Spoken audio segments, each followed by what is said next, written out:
Welcome to our Sister Wives Rewatch, Season 5, Episode 6, Confronting Failure. And no, this isn't an episode primarily about their own. It is quite a bit about their marriage. The main they should thing... have called it Flippity Flop. Which is why? Or Dead Cat Bounce. My Sister Wives Closet. Oh, that's right. I was going to say one of the main storylines of the episode is Christine retaking her... I didn't get the camera centered. Retaking her real estate exam. Some people just aren't good at tests. And she originally got a 73. She needed a 75 to pass. And she's talking quite a bit about the fact that she's always alone. Other than I saw Brianna was over there, who is not old enough to help babysit at that age. But that she's talking about maybe she gets 15 minutes a day of quiet time, and the rest of the time she's a full-time 2-year-old. She talks quite a bit. Yeah, kids are all out of work. Which is quite a bit about how the kids aren't being raised with their other siblings. She's not getting support from any of her sister wives. And it's like not good. And she doesn't see Cody and all of that. And they need to get back together. She's been replaced. And it's funny because having watched season 18, of course, and season 17 where Cody talks about how, why didn't Christine say any of this earlier? Why didn't Christine talk about it? It's amazing. They talked about it a lot. And Janelle. Janelle talked about it a lot. Mary, a reasonable amount. Robin, not at all. Never brings it up. Never mentions that she misses, that the kids miss the kids or something. Other than the most, I mean, she talks about, well, let's just start at the beginning. So, they take the kids to see the building. They have started the buildings where they're building. They're starting at Christine's side, which I think is worth noting because I think later on, Cody tells them to start on Robin's side. But Robin does talk about how she finally gets to put down roots. She finally gets to settle in. But everybody else seems to be focused on how the kids can get back together.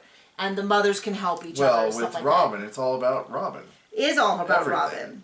All the time. And Aspen talks about how it's going to be really nice for the little kids to live near each other so they can grow up like siblings like they did, the older kids did. Yeah, that happened. And they talk about how his moving was really hard on the kids, and they do some flashback scenes of the kids. I still feel really bad that they did that to the kids. Yeah, and then that they turn around and did it again.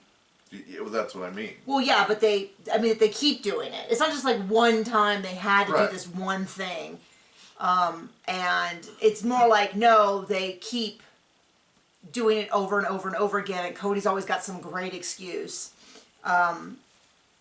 You know, I'm boasting about Flagstaff. So then another big part of this section was about McKelty. And what's interesting is now the general attitude seems to be around is that she was so bullied growing up and that nobody loved her and she was this black sheep of the family. And I've seen even viewers say that we can see it on the show. Now, I can't say what happened off the show, but on the show, I just haven't seen that. I've seen somebody who's definitely rebellious, and we see a lot of that coming through, and her pushing on boundaries and stuff, which is very normal for a teenager. I'm not trying to blame her, but if that behavior that made her feel like a black sheep in the family, isn't that more about her behavior?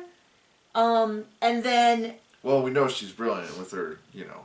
Well, anyway, she wants to be a fashion designer, so they have a whole huge chunk of an episode where Christine has found a fashion designer down somewhere. I mean, my memory, I think there's another section about McKelty being a fashion designer, because I could have sworn it was a male fashion designer that she was going to, like, intern for. And that's what I thought this episode was about, but it was a female fashion designer, and no one offered her an internship, and so I'm like, oh, I think this happens twice. Well, wasn't that whole scene about Cody averting the eyes? We'll get there, because first of all, we meet the designer, and Christine's really like, I want McKelty to get an idea of what's involved in being a fashion designer. And that sounds to me like the best thing ever. Sounds like a supportive parent. I mean, it sounds awesome.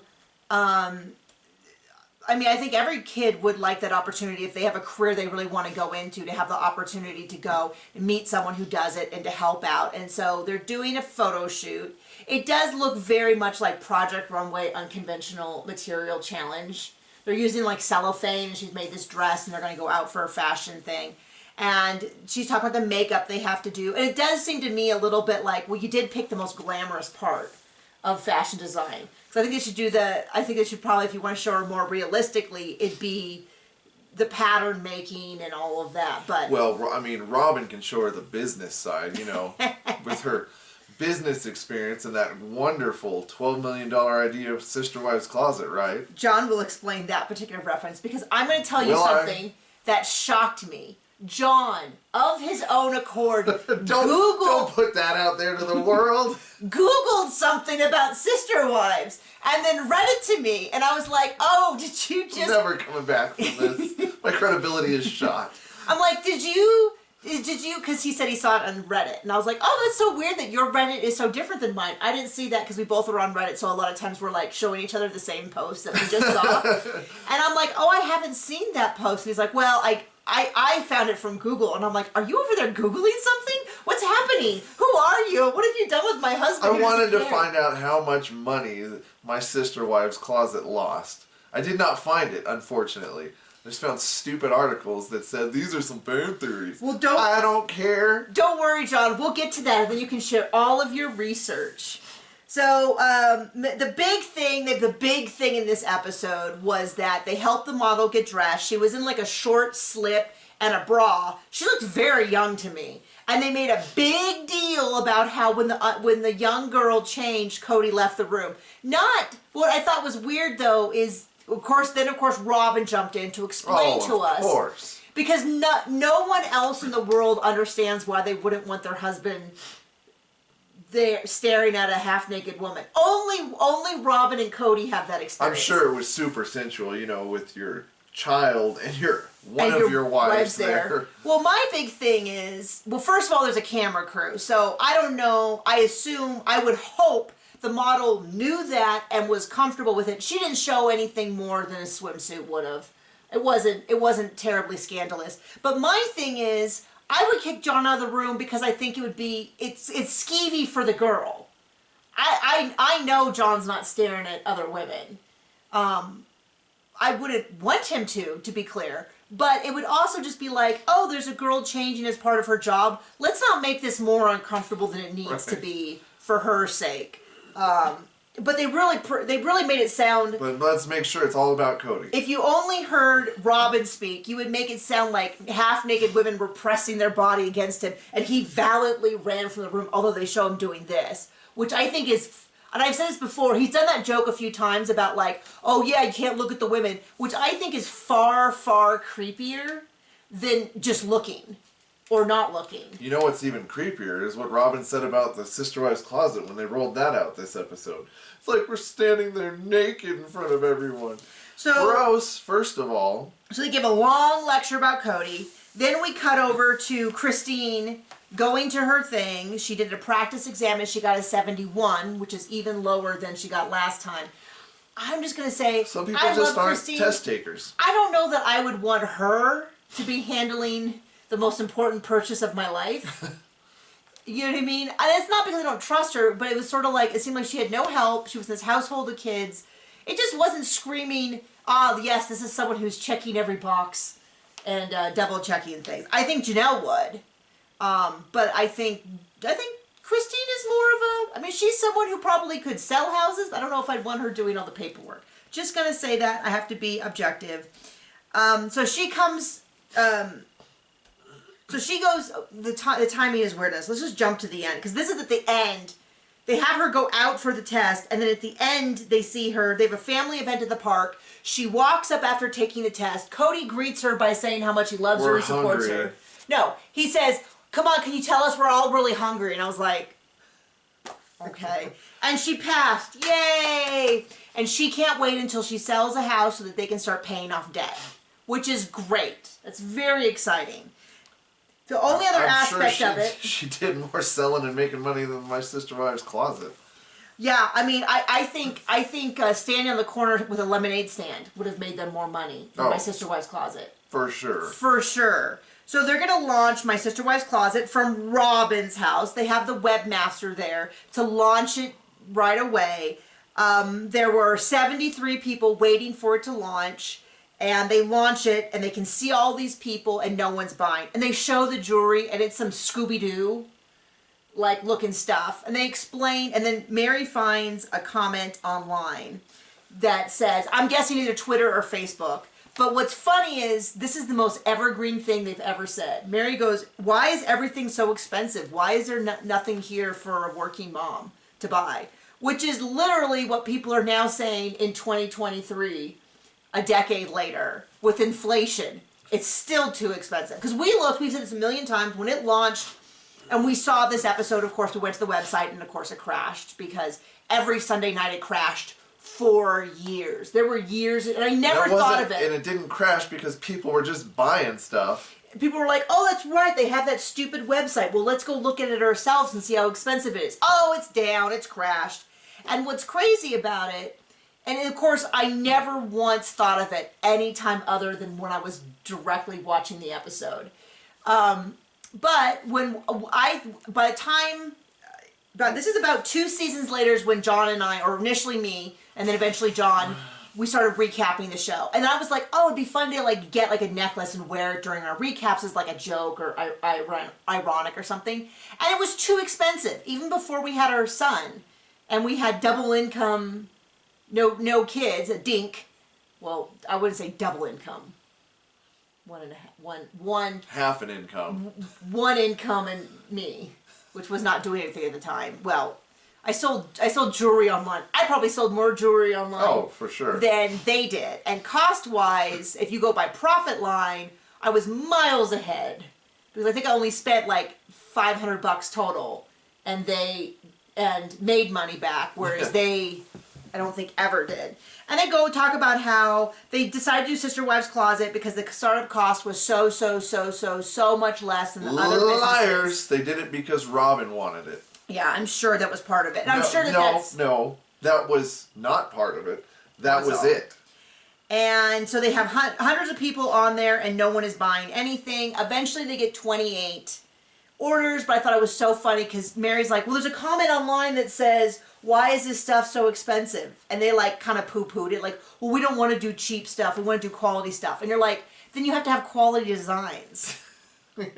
Like, these are the same people who spend $7,000 on a horse ring when I could go right now and get a custom horse ring with my horse on it in gold for less. Well, when you got milk for brains, Robin. And according to McKelty, this is just a rumor I hear, I don't subscribe, but I can't get away from the rumors, is that they think that those G-Clay prints are these great investments, and unless their house burns down or they get stolen and they get insurance money, those are not going to resell. Oh, they're not going to get insurance money for that. I mean, if they have a special writer on it, but it would not surprise me in the least bit as sometimes they tragically lose their house because it's the only way that they're going to get that money back, because those do not resell.